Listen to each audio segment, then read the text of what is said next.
bugungi kun ham rosa ajoyib kun bo'layapti. Eng qizig'i musullarni toshib joyiga tashlab bo'ldim.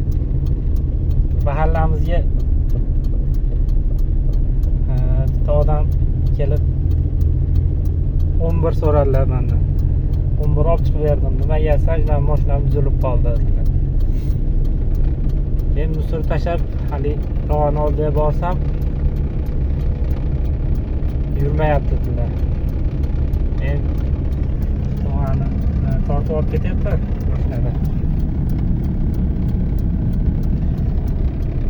Men rosa xalqimizga xizmat qiladigan kun ekan.